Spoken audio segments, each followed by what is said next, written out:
nggak terasa tadi kopi, nggak terasa. Sejam lebih. 1 jam lebih mantap.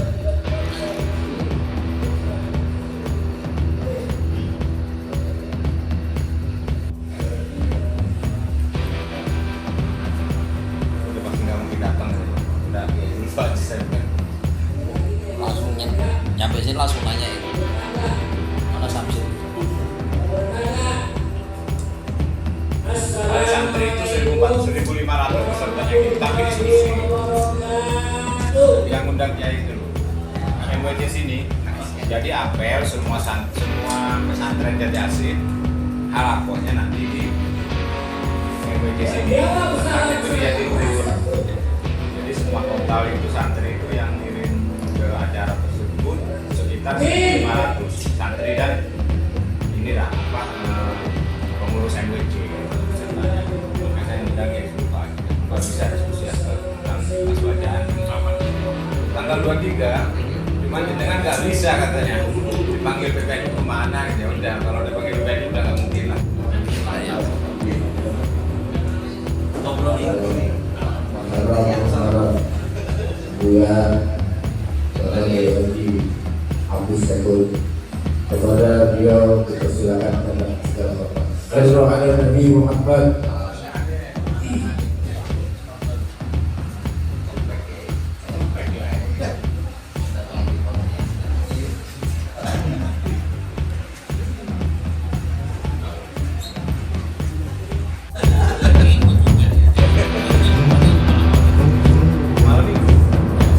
Malam Senin minggu malam Senin.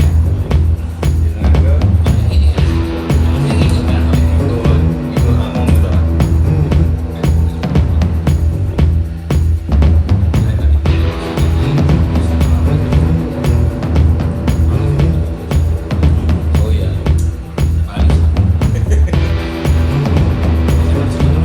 Iya. Harus untuk malas bicara.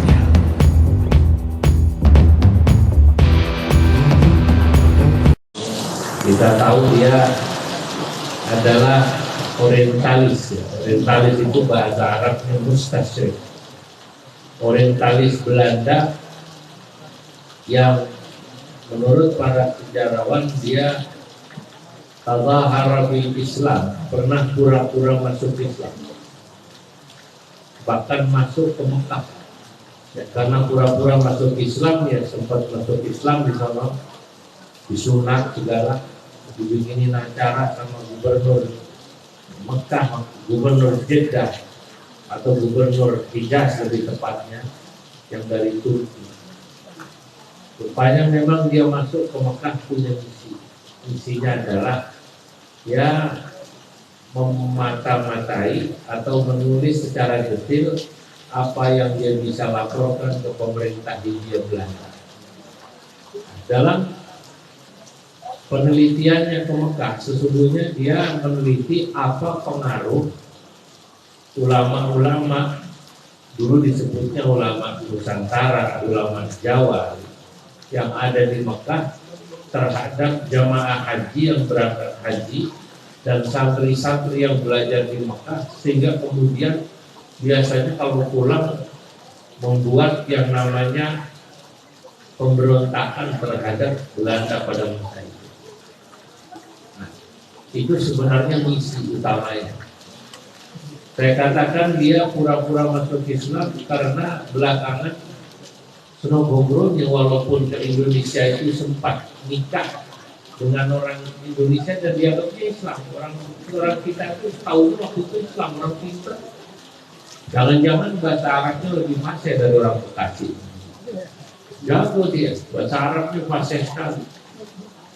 Ngobrol sama Syekh Nawawi, ngobrol sama Syekh Zaini Hamdan dulu, Zaini Dahlan, dan sama Syekh Bakri Sato.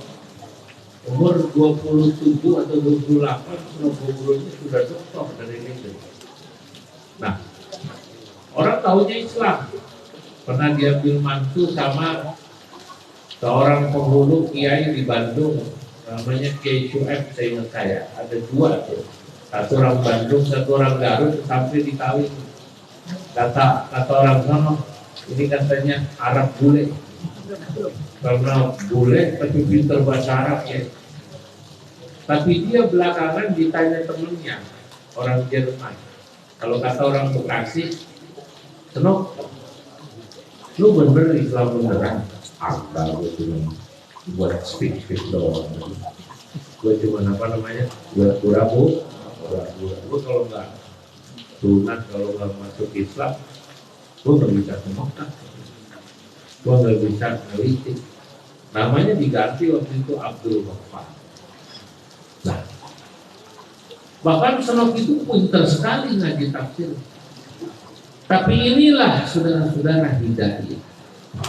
Orang kalau belum dapat hidayah, walaupun dia pintar ngaji, nggak iman juga.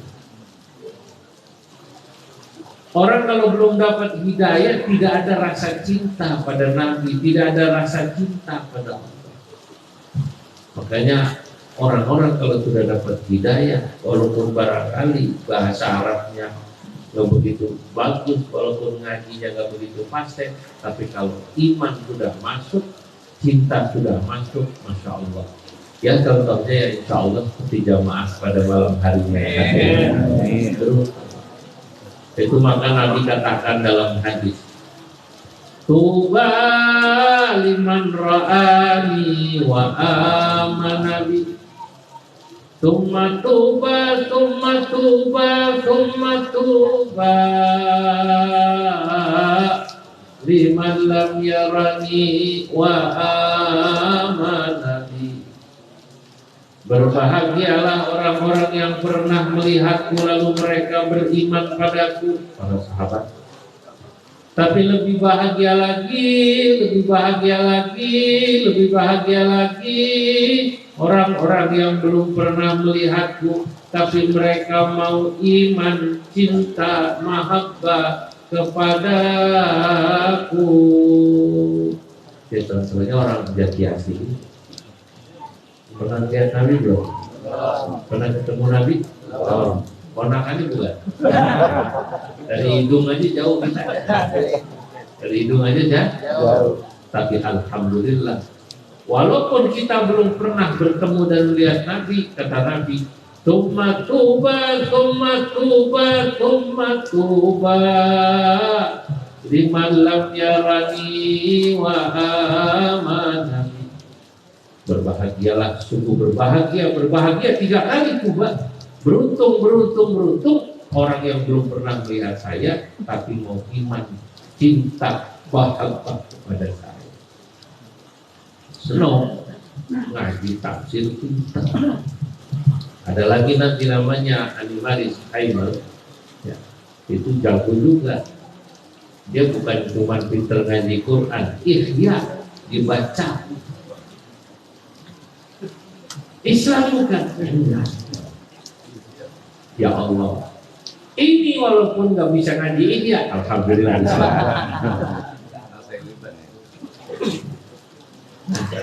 Senang saudara ke Mekah dia.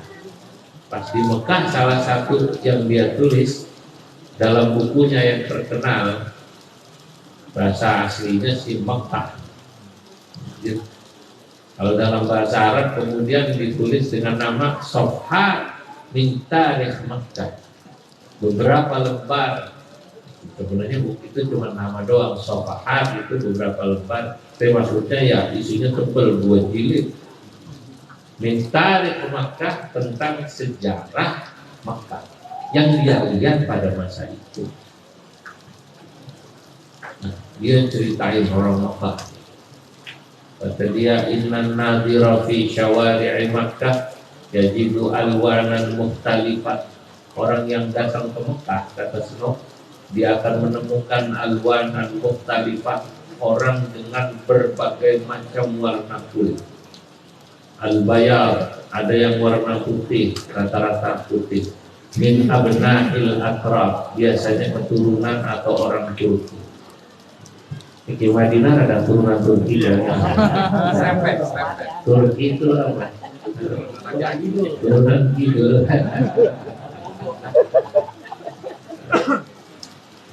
As-sawad, ada yang kulitnya hitam.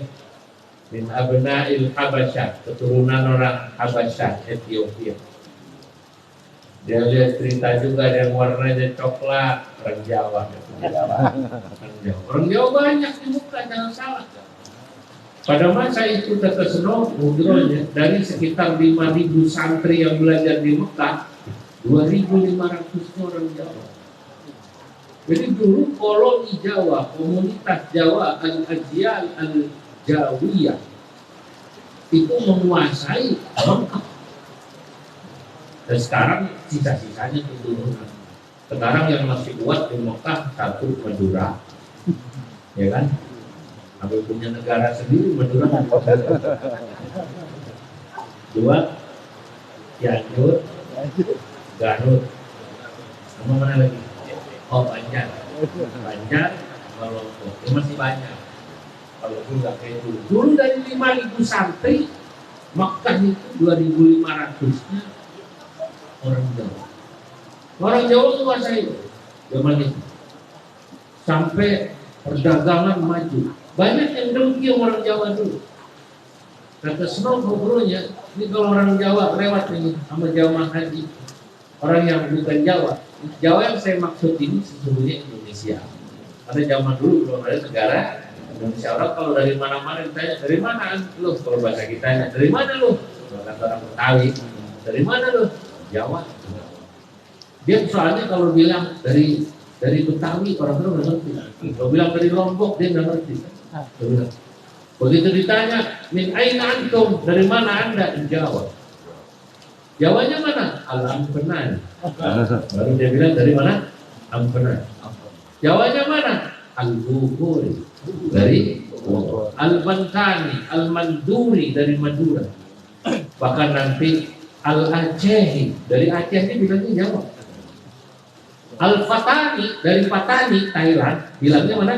Jawa. So kalau dibilang Patani orang nggak tahu kalau di Jawa. Soalnya warna kulit kita Asia Tenggara secara umum sama. Makanya juga sama.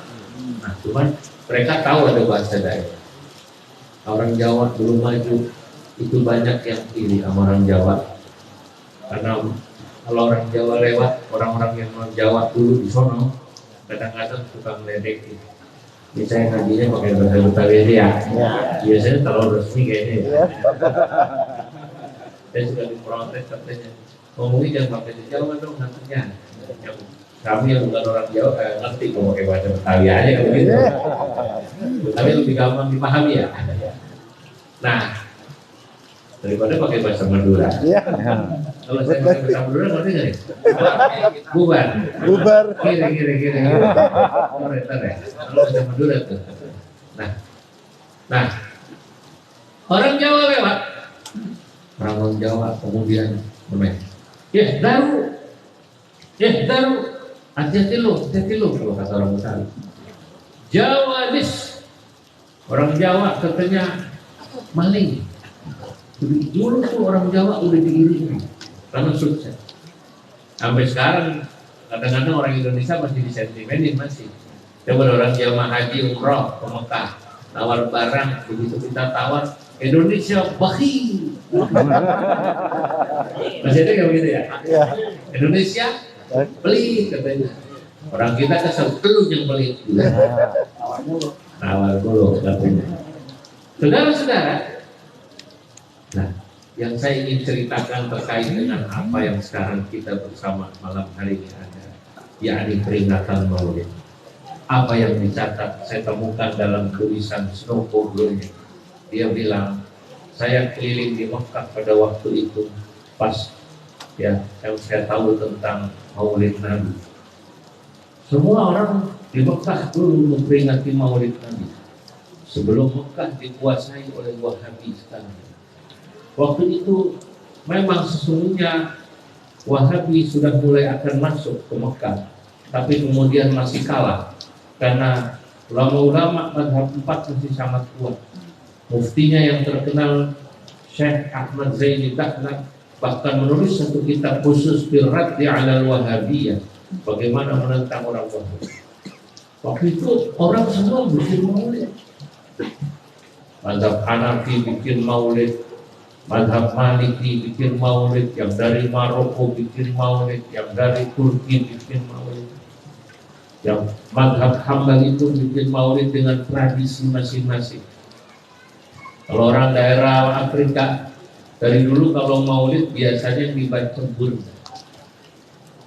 Amin tazakuri jiranin bidi salami Mazajtada ma'an jaramin muqlatin bidami Ya Rabbi bil Mustafa Walid maqasidana Waghfir lana Mamadaya wasi'al karami.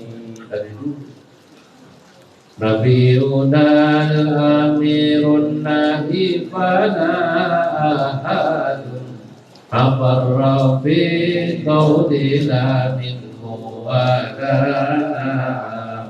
ya Rabbi bil Mustafa balligh maqasidana waghfir lana ma madaya wasi'al karami. Nanti dari Yaman baca, ini baca. Tapi kata Snogobronya, al-ihtifal bi maulidin Nabi, memperingati acara maulid Nabi yang saya lihat di Mekah dan sekitarnya, paling meriah adalah maulid Nabi yang diadakan orang Jawa. Jawa dalam arti tadi Indonesia dan Asia. Kenapa? Karena emang orang Jawa dari dulu sebelum mereka ke Mekah pun bikin acara maulid mereka. Ya Allah, saya baca. Saya baru pulang dari Madura. Orang Madura yang namanya maulid tiap rumah bikin acara maulid. Tapi sebenarnya di pulau juga di kampung kami itu di Banten, termasuk di daerah Cianjur, daerah Kudas itu kita tiap rumah dengan kesederhanaan yang Allah pikir. Undang orang 40. Kenapa? Karena mereka berharap ketika mereka bikin acara maulid Nabi, Masya Allah rumahnya berkah karena dibacakan maulid. Dan itu punya keyakinan katanya kalau orang baca salawat Nabi Muhammad SAW ya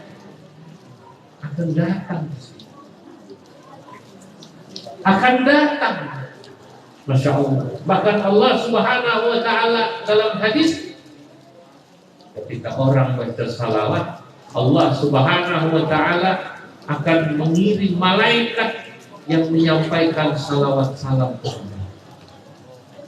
Itu yang dia lakukan. Ini orang Jawa. Nah, saudara-saudara hadirin, jadi kalau sekarang ini kita mengadakan peringatan Maulid Nabi, ini bukan barang baru. Ini bukan barang baru. Dan kalau kita bikin acara Maulid Nabi meriah, ini bukan barang baru. Dan kalau ada orang yang tidak suka dengan acara ini, dengan macam-macam dalil argumentasi menyerang tradisi Maulid, ini juga bukan barang baru. Dari zaman dulu ada orang yang juga tidak suka dengan acara Maulid Nabi. Tapi memang tidak seperti sekarang.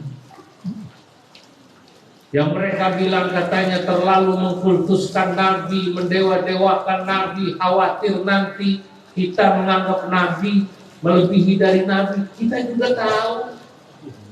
Kalau kita baca salawat itu kan Allahumma salli ala Sayyidina Muhammad, kita mengawali dengan Allahumma ya Allah. Artinya tetap Tuhan kita Allah. Kita mintanya pada Allah, kita minta salli ala Sayyidina Muhammad. Berikanlah salawat salam kepada Nabi Muhammad. Mereka menggunakan dalil yang anti maulid ini dengan hadis sahih di mana Nabi Muhammad sallallahu alaihi wasallam bersabda, "La tatruni kama atratatin nasara Isa bin Maryam."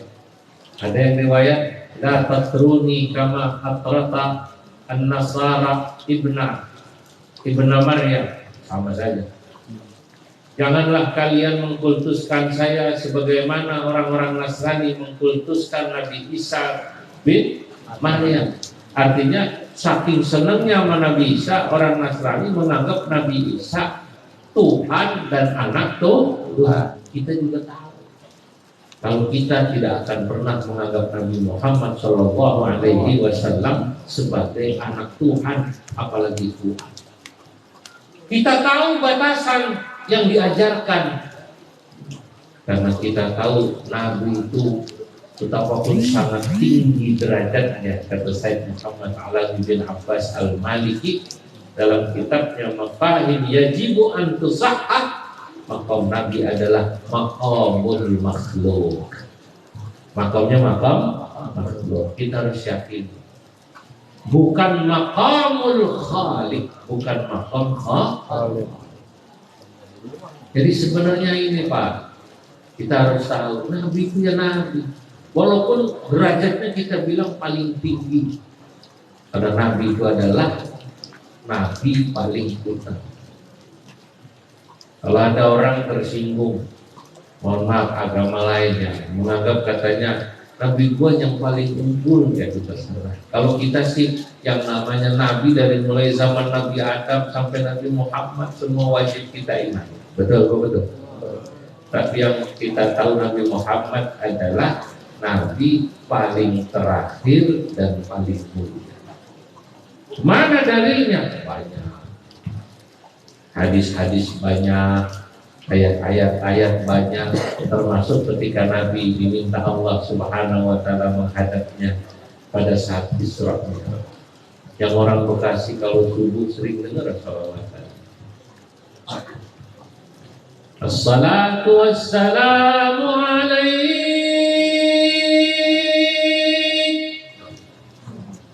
ya imam al-mujahidin ya Rasulullah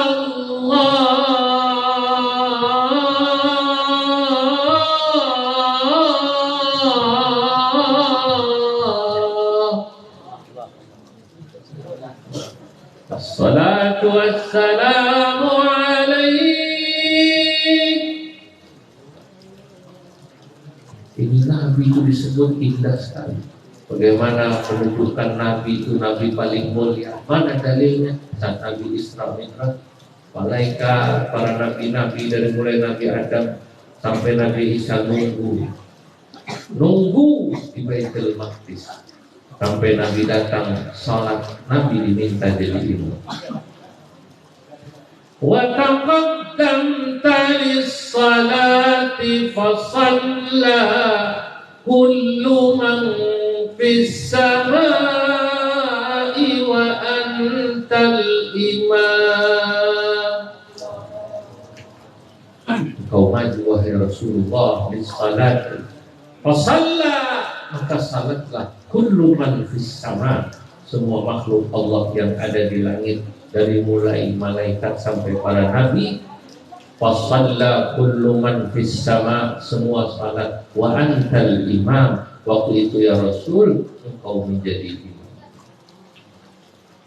Wa ilal muntaha rufi'ta kariman, wa ilal muntaha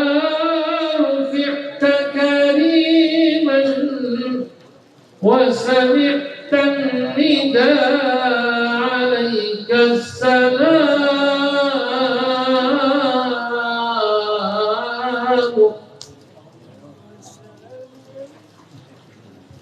Dan engkau diundang ke sana. Wa ilal muntaha, menuju sidratil muntaha, rufi'ta kariman, engkau diangkat sebagai seorang yang mulia. Dan kita tahu bahwa kita itu memuji Nabi, mencintai Nabi tahu batas. Makanya kata Imam Al-Busairi, da'mat da'athun nasara binabihi wahkum bima syi'ta minhu wasfan wahdakimi. Tinggalkan olehmu apa yang dilakukan orang Nasrani pada nabinya. Artinya jangan pernah mengikuti orang Nasrani yang menganggap Nabi Isa sebagai Tuhan dan anak Tuhan. Tapi lain dari itu, kau boleh puji nabimu, kau boleh cintai nabimu dengan sifat apapun.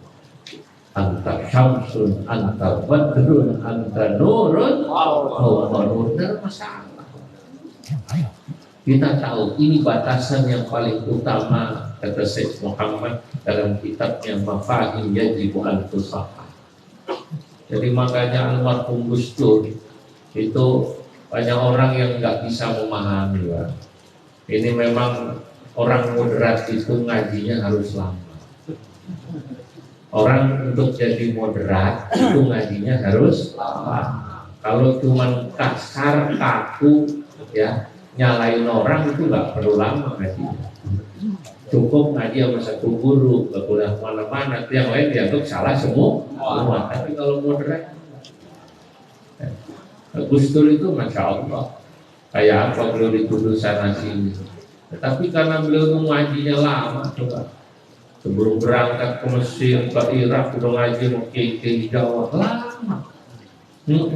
Emang zaman sekarang pesantrennya cuma pesantren kilat doang. Ya. Apalagi pesantrennya di kampus-kampus negeri.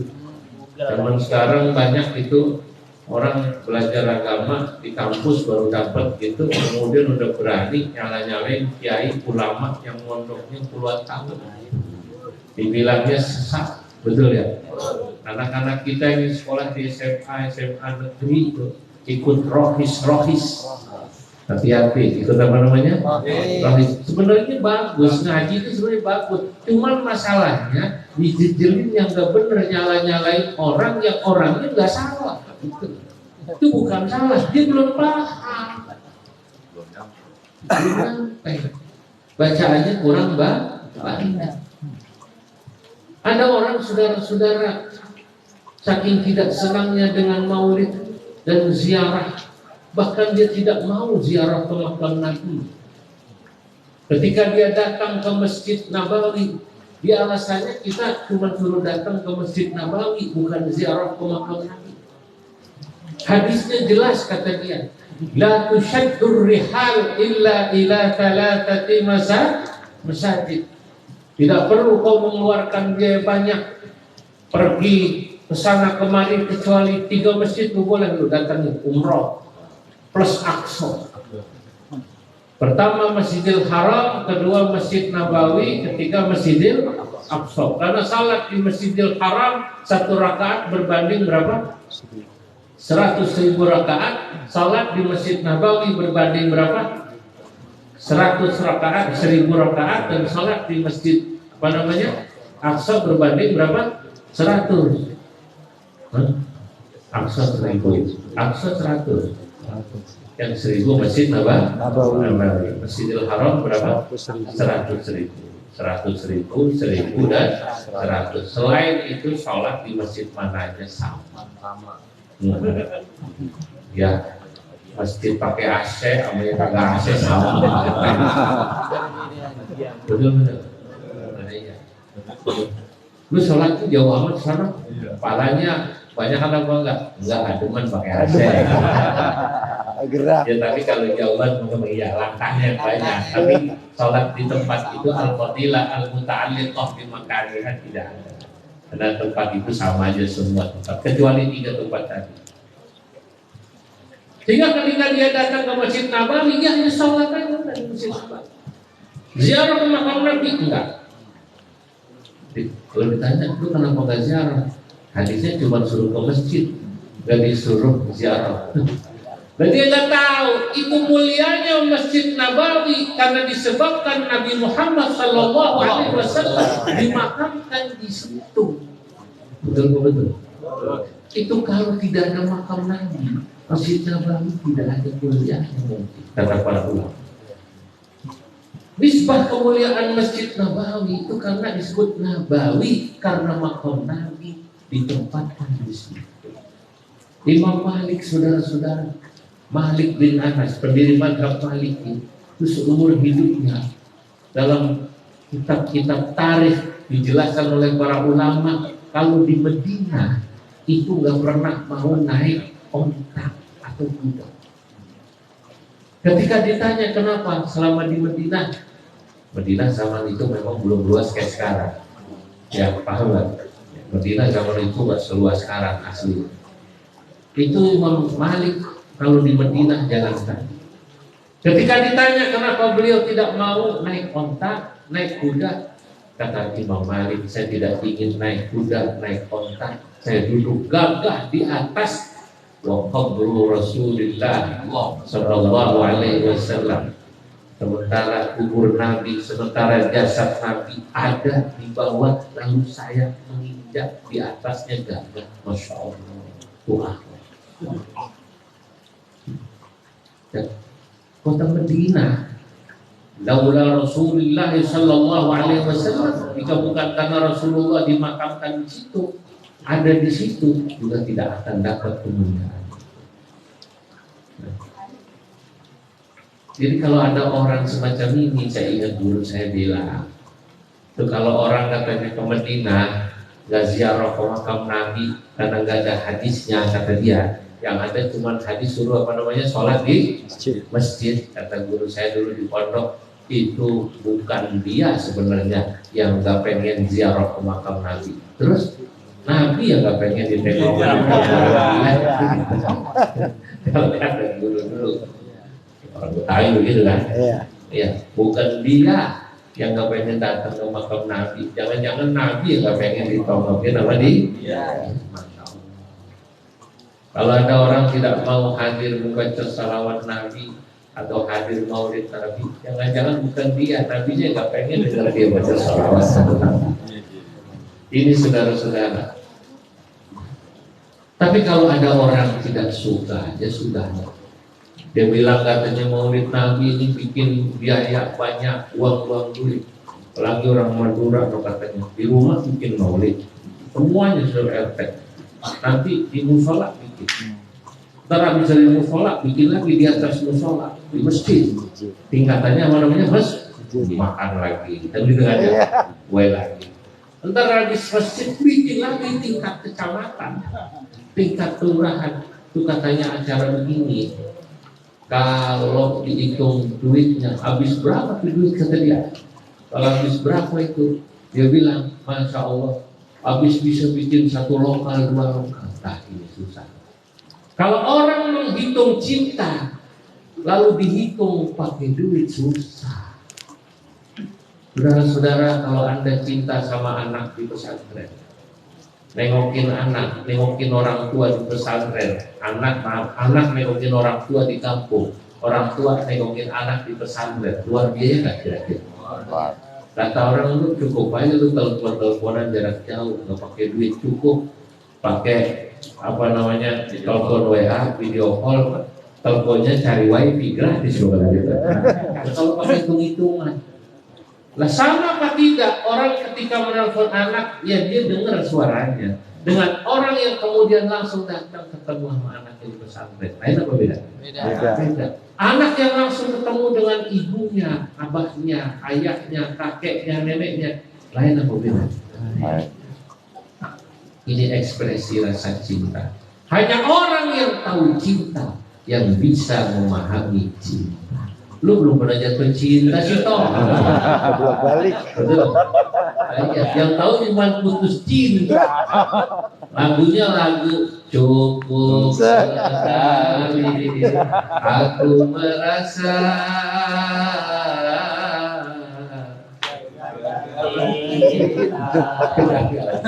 Kuno ini ya. Jadi nggak tahu cinta. Ya Allah, kadang-kadang lihat orang baca salawat dengan tangisannya, itu nikmat susah. Maka ini tidak bisa dihakimi. Lah alhamdulillah, kita sejak dulu mengenal agama dari ulama-ulama ahlus sunnah wal jamaah, ulama-ulama yang moderat, yang saya boleh mengatakan menyaksikan dan jadi saksi bahwa as-sawadul a'zam. Kalau Nabi katakan dalam hadis alaikum bis sawadil a'zam, hendaknya kalian mengikuti ulama yang mayoritas. Maka ulama mayoritas itu adalah ulama atau Islam mayoritas itu adalah Islam yang mengikuti ulama-ulama Ahlus Sunnah wal Jamaah. Dan saya menjadi saksi ya, dengan apa yang saya lihat keliling di seluruh dunia, bahwa apa yang Anda sekarang ada bersamanya dengan kami yang ikut ulama Nahdlatul Ulama, ini paham yang diikuti Nahdlatul Ulama, ini ulama as-sawadul aqdab mayoritas, karena seluruh dunia sama kayak NU ini sama. Walaupun di sana mazhabnya Hanafi, tapi sama Ahlus Sunnah wal Jamaah. Walaupun yang orang Maroko, orang Mauritania, orang Tunisia mazhabnya Maliki, sama Ahlus Sunnah wal Jamaah. Akidahnya sama.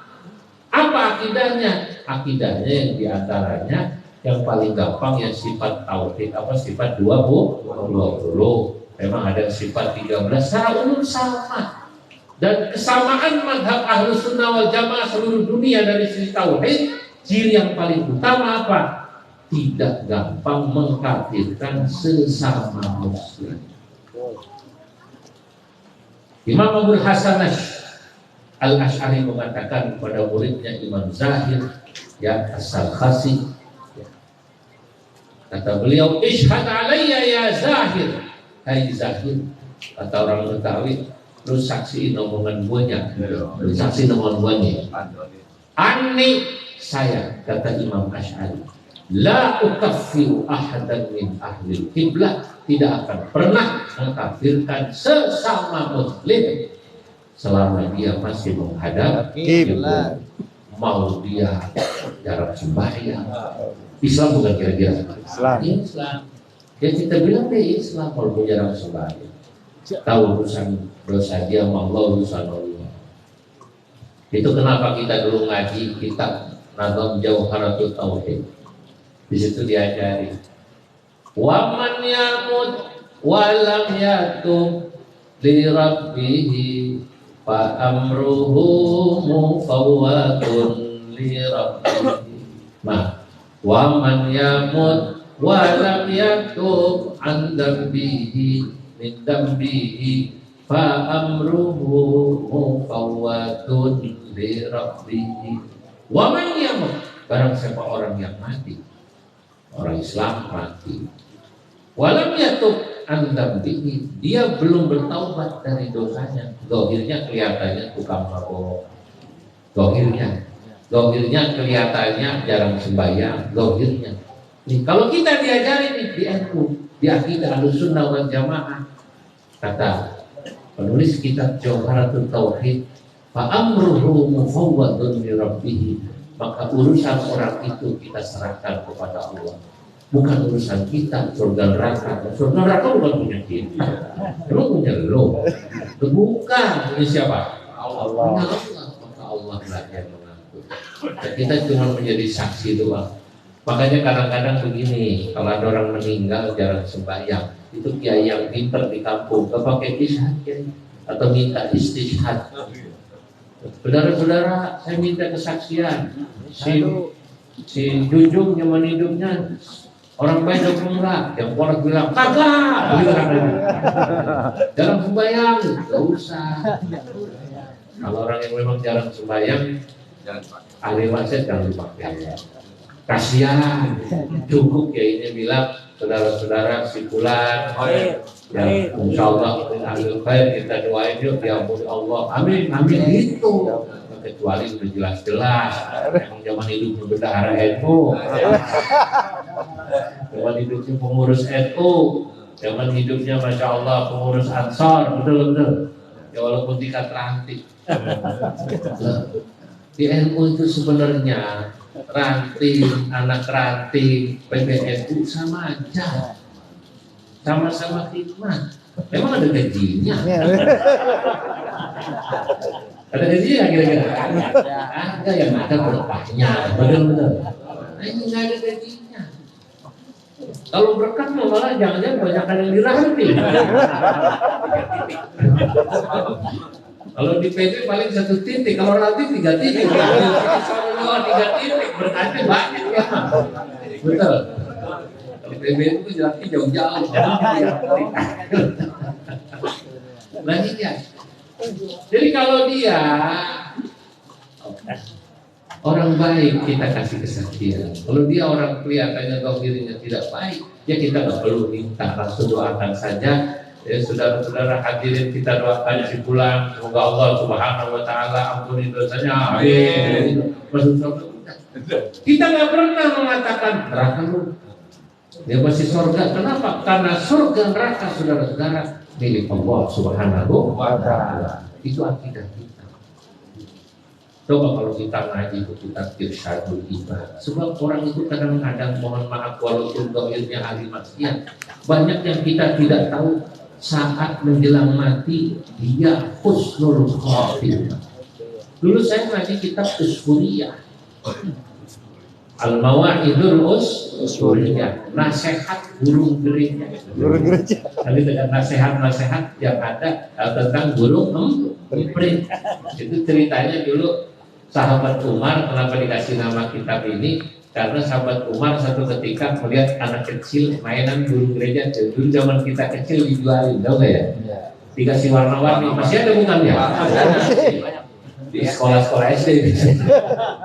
Kemudian diikat, ya enggak? Ditarik, tarik. Burung kecil ditarik, kasihan kan? Sahabat Umar melihat kasihan. Oh ini dong. Dari mana? Saya beli. Ya, saya beli kan sahabat Umar. Terus beli dilepas. Sahabat Umar kemudian pada saat meninggal ada yang ngimpiin.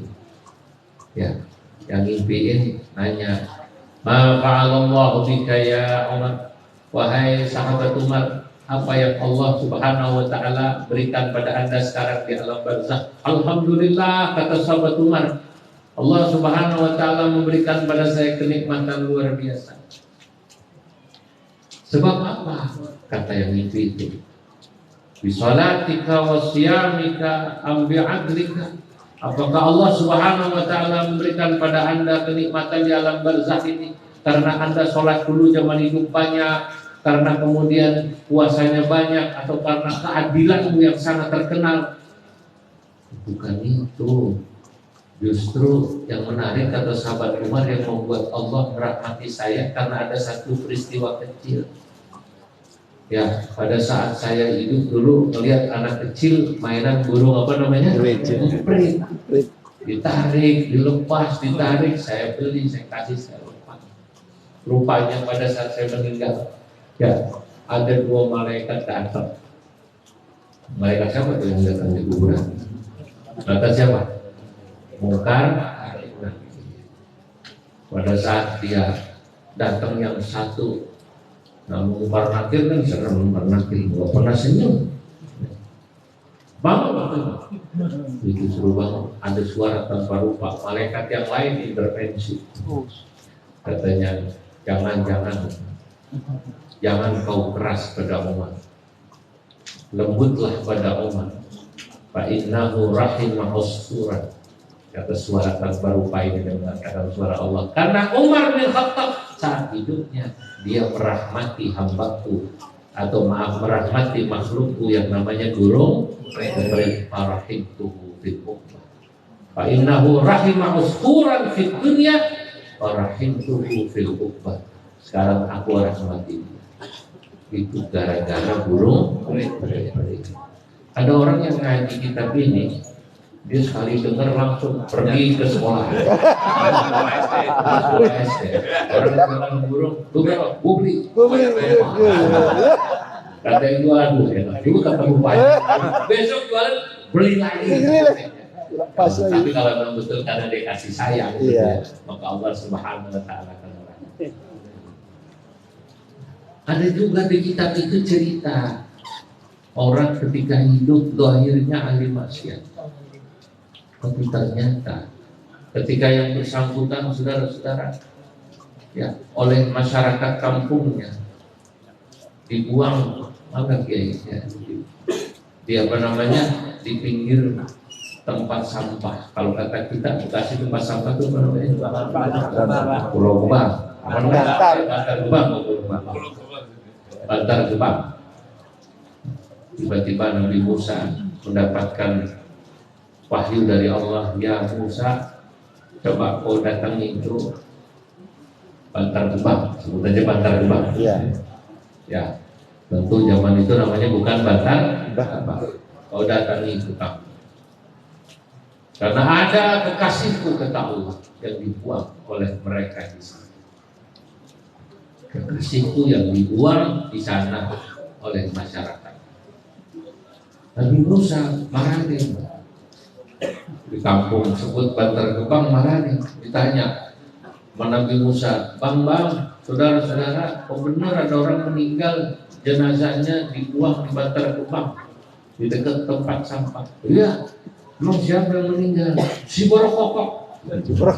Disebut orang yang begini, jelek semualah kira-kira.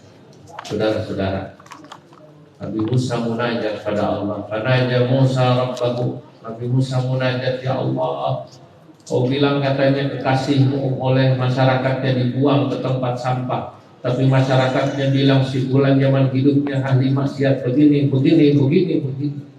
Allah Subhanahu wa taala menjawab, ya Musa, sadaqa qaumuhu fima qalu. Hai Musa, kaummu itu bercerita benar apa yang mereka omongin, karena mereka melihat melihat apa namanya? Zahirnya memang begitu. Tapi kaumnya tidak pernah tahu. Menjelang meninggal dia menangis padaku. Ya Allah, saya memang ahli maksiat, tapi saya sesungguhnya hati kecil saya benci sama maksiat, senang sama ibadah, cuman hawa nafsu dan teman-teman yang jelek membuat saya tidak berdaya. Itulah kenapa sebagian ulama itu mengatakan apa bedanya khoti'ah sama itu. Nah, ini ada sebagian ulama itu.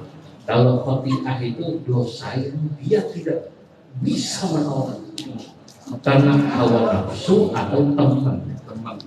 Jadi dia melakukan dosa karena kondisi, paham nggak kira-kira? Ya. Ada orang yang melakukan dosa karena teman dosa lewat. Beda. Ya. Nah, iya, ngeluarin duit. Nah, contoh begitu. Ada orang pengen ngelihat maaf paha orang, sengaja pengen melihat maaf pakaian orang yang terbuka. Kita ke Ancol yuk, kita ke Ancol, kita ke kolam renang, kita ke Bali melihat orang setengah telanjang. Nah itu. Ada orang mungkin melakukan khati'ah, dia tidak sanggup menolaknya. Mungkin di antara kita sering lagi naik angkot, ada depan, ada perempuan pakaiannya pendek, begitu. Atau Anda naik motor, naik mobil, depannya ada anak perempuan zaman sekarang diboncengin, pakai maaf kaosnya yang rada kurang tuh, kurang bahannya. Celananya kalau kata orang Jawa itu celana model SMS. SMS itu celana model sing silite metu siji.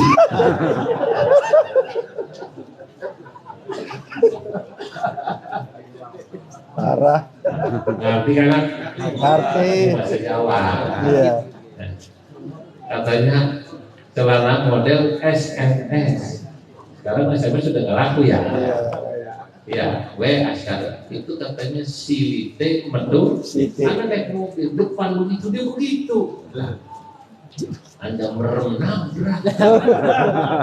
ngelihat SMS. Nah itu kata tadi.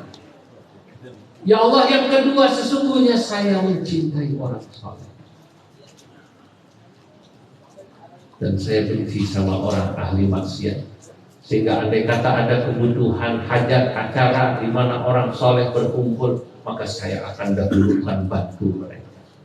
Ada saudara-saudara di sekitar kita, kalau ada acara maulid, kalau ada acara pengajian, yang bersangkutan mungkin malu nih duduk ngaji bareng kita di depan. Dia senangnya kata motor di luar. Itu karena kecintaannya pada orang soleh. Nah, maka kata Allah, karena alasan itu saya ampuni dia. Kekasihku itu tolong kau kubur dengan. Ini kalau bukan kita yang ngaji di pesantren itu, buka-buka kita, maka kita jadi orang gampang mengkafirkan orang, gampang menganggap orang masuk neraka. Betul betul. Tapi karena ngajinya dari kecil tuh, ngaji dari mulai kitab yang kecil, Al-Mawa'idul apa tadi, Usfu, sampai kitab Ihya, Irsyadul Ibad, ceritanya macam-macam. Kalau santri dulu ngajinya hatam, dia baca semua cerita. Dia nggak berani Pak menghakimi orang neraka, menghakimi orang katanya kafir, nggak berani. Nah, makanya tadi kata Imam Asy'ari, anni la ukaffiru ahadan min ahlil qiblah. Cirinya kita Ahlussunnah wal Jamaah tidak akan mengkafirkan siapapun selama yang bersangkutan masih menghadap kiblat. Dan ini saya saksikan, saya sudah begini. Alhamdulillah tahadduts bil nikmah, 5 benua udah saya datang. Dah semua sampai Selandia Baru. Semua negara banyak saya datangin, susah ngitungnya. Negara Jatiasi baru terakhir. Baru negara Jatiasi aja di belakang. Nah, kesimpulan saya sama tauhid. Yang aneh itu memang ya satu. Yang aneh ini, paham yang aneh. Kalau dikatakan yang aneh ini satu di dunia. Wahabi. Salah. Aneh. Gampang ngapirin orang, gampang menganggap orang lain sesat. Ya kalau kita ketemu orang kayak gitu, tidak perlu kita kemudian marah-marah emosi, cukup jelaskan amalia kita. Kalau dia mencela apa yang kita amalkan, biarkan, sebab nanti yang menghakimi bukan dia di akhir. Alaihissallahu bi'ahkamil hakimin. Kita anggap dia saudara aja terserah. Ya, karena belum sampai kepadanya apa yang kita pahami, atau mungkin mereka salah memahami. Nah, saudara-saudara, maka alhamdulillah saya katakan, ayo terus berpegang masyarakat Jatiasi ini. PBC-nya, rantingnya, tolong yang kompak sama PC-nya. Ini ada ketua PCNU, pengurus PCNU. Saya memang banyak keliling Indonesia hari ini. Tugas saya adalah ya promosi NU, ya, promosi keindahan organisasi yang didirikan oleh Hadratus Syekh Syekh Haji Hashim Asy'ari, yang fotonya ada di sana kita lihat, yang didirikan oleh Kiai Haji Abdul Wahab Asdullah dan oleh para muassis. Ini organisasi luar biasa berkah. Saya yakin berkah. Organisasi ini organisasi yang bermanfaat. Sebab sebuah organisasi kalau tidak manfaat sebentar berhenti. Ada yang kemarin-kemarin sempat rame-rame sebentar doang. Aku nggak bisa laku. Sepi, betul nggak kira-kira? Ya karena didirikan forum-forum apapun namanya cuma emosi sesaat, karena tujuannya politik, betul. Tapi kalau memang agama berkah, berkata Allah Subhanahu wa Ta'ala, mengukur sesuatu itu berkah manfaat sederhana. Kalau dia langgeng berarti manfaat. Fa amma zabadu fayadhabu jufaa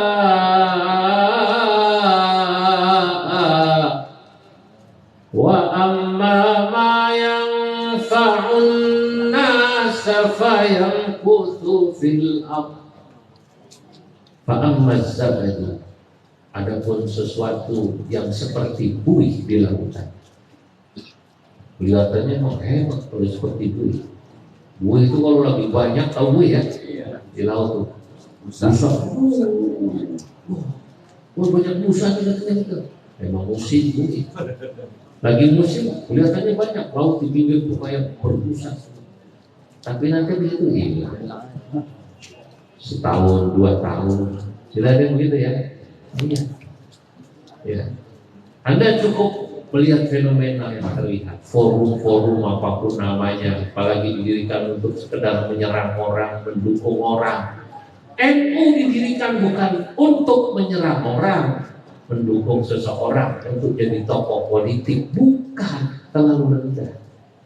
NU didirikan saudara-saudara untuk peradaban dunia, untuk kemanusiaan, untuk agama, bagaimana agar masyarakat ini mengenal Allah Subhanahu wa Ta'ala. Yang mendirikan para ulama pesantren. Ulama itu nggak di pesantren, nggak di majelis taklim, itu paling kasihan kalau melihat jamaah. Lihat ya Allah, di kampung orang-orang anak sekarang nih, kok nggak pada bisa ngaji, dia bikin TPA. Itu cirinya ulama. Karena himmatul ulama riayah. Ulama itu salah satu himmah. Apa himmah itu ya? Semangat terbesarnya itu adalah merawat jamaah. Makanya kalau masih ada kiai-kiai kampung, itu saya hormat. Apa kegiatannya? Saya alhamdulillah kiai punya TPA, muridnya 100. Alhamdulillah. Kalau nggak ada sampean ini anak nggak bisa ngaji. Betul-betul. Saya punya madrasah, saya punya majelis taklim, saya punya pesantren, saya hormat. Ini namanya ulama murabbiyun. Apa namanya? Ulama yang merawat, mengajar masyarakat. Nah sekarang enggak, yang banyak bukan murabbiyun, tapi murabbiyun. Senangnya tukang lobby, jangan pilkada, kalau di sini, betul ya? Emang kalau namanya ulama murabbiyun, pengajar itu kayaknya lama, kayaknya begini-begini aja, salah. Kiai Abi Hasan ya?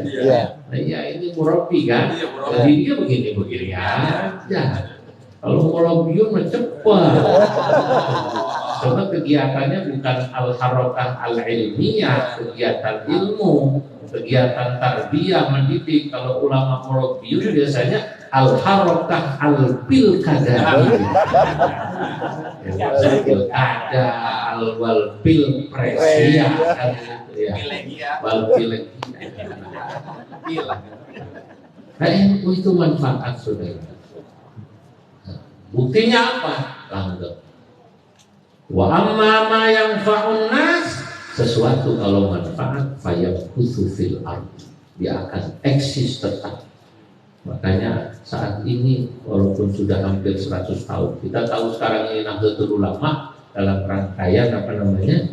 Ya, 101 abad. Ini bulan Oktober ini ada Hari Santri dan juga Hari Santri Nasional dan juga rangkaian 1 abad. Nanti persisnya puncaknya pada apa namanya 22 Februari atau 16 Rajab ya, insya Allah itulah dimana NU sudah 100 tahun dan 100 tahun ini NU bukan semakin mengecil, semakin berkurang.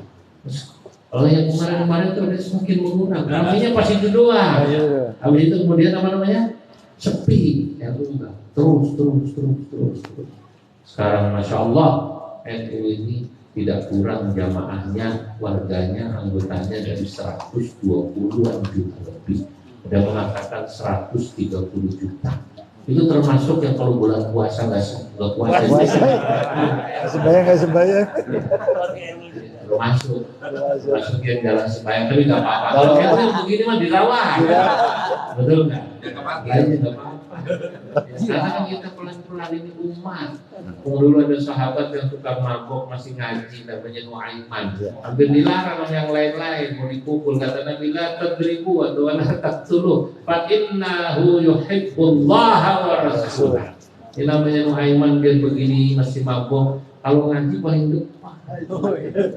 Nah iya, paling depan, mau di samping Nabi. Coba Tuhan mau marah, jangan. Modalnya cinta. Yuhibbullaha wa rasulah. Saudara-saudara hadirin yang dimuliakan Allah, saya kalau nuruti nafsu udah malam. Saya harus mengontrol fisik saya karena saya baru datang hari ini dan besok malam, besok minggu subuh saya harus terbang ke Banyuwangi, ke Jember lagi. Putar terus ya. Tapi senang ketemu para ulama, ketemu warga NU, dan saya menyaksikan kebesaran RU. Saya baru pulang ini dari Sumeneb, di namanya MWC Gapura di Sumeneb. Itu didirikan BNT Syariah Jawa Timur. Modal awalnya 400.000 ini. sekarang cabangnya sudah 100 persis di 100 tahun itu. Asetnya sekarang BNT Syariah yang punya NU ini, sekarang asetnya sudah hampir 500 miliar. Gedungnya ya Allah, MWC-nya megah. MWC. Jadi kantor pusatnya adanya di MWC. Ya, namanya itu BNT Syariah Jawa Timur. Namanya Syariah Jawa Timur BNT Syariah, tapi adanya didirikan di MWC namanya Gapura. Cabangnya sudah 100. Didirikan di setiap MWC. Keuntungannya 10% buat MWC. Makanya kemudian berkembang. Maka saran saya perlu itu, ya, PC sini sandi banding. Dan itu memang harus dikelola orang yang profesional, yang concern, ya ahli yang ngurusin BNT. Jangan guru sorot. Gak nyambung. Guru sorot, guru nahu, guru BNT gak nyambung. Kalau kita kadang-kadang begitu, ya. Giliran tukang ngaji pengennya megang duit, nggak cocok, betul. Nah begitu juga giliran dia urusan pembangunan ekonomi pengennya jadi ketua PCN Rois Surya, nggak cocok, betul. Kalau yang masalah Rois Surya kudu kiai, betul nggak? Nah iya, kalau ansor, kalau banser boleh lah kaki, nggak apa-apa, betul ya. Nah, kalau Rois Surya harus apa namanya? Boleh itu nanti bisa ngajak Kang Samsul. Dia orang Madura kan? Iya, Madura KW apa? Asli. Ada Madura swasta. Madura swasta sampai sini. Nah itu Anda lihat kebesaran NU, Masya Allah. Saya ke Cilacap belum lama juga, di Majenang, di Kroya. Kroya bukan Korea. Datang PCNU-nya di sana itu poin NU. Di Cilacap sebulan itu 1,5 miliar. Gedung MWC-nya nggak ada yang jelek. Di Jawa Timur nggak ada yang jelek.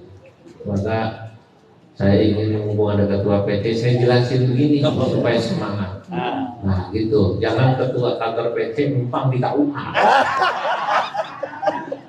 Malu nggak kira-kira? Hasil lobby udah dapat ya. Alhamdulillah, makanya dibangun yang benar, tapi turunkan sampai MWC terus. Biasakan kita mandiri. Ada iuran, level istimewa, kotak ya, poin NU, sisa belanja, kembali masukin kulit, nggak kemudian kuat, apalagi bisa tadi menggerakkan ekonomi syariah lewat BNT Syariah. Coba belajar. Itu sekarang baru 12 tahun. Baru 12 tahun. 12 tahun lamanya. 12 tahun modal awal berapa tadi? 400.000, sekarang udah 400 miliar. Ternyata NU bisa. Selama ini kan NU sering diledekin. Orang NU katanya gampang kumpul, susah baris. Orang Muhammadiyah katanya gampang baris, susah kumpul. Buktikan NU gampang kumpul, pintar baris. Artinya jamaahnya banyak, organisasinya aktif. Itu loh namanya pintar baris. Sekian dari saya, mohon maaf atas segala kekurangan. Ya mungkin nanti para kiai lanjutkan.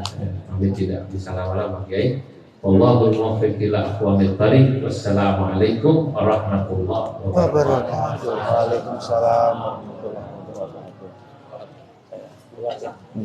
Waalaikumsalam warahmatullahi wabarakatuh. Jazakumullah khairan jazaa. Kami ucapkan terima kasih.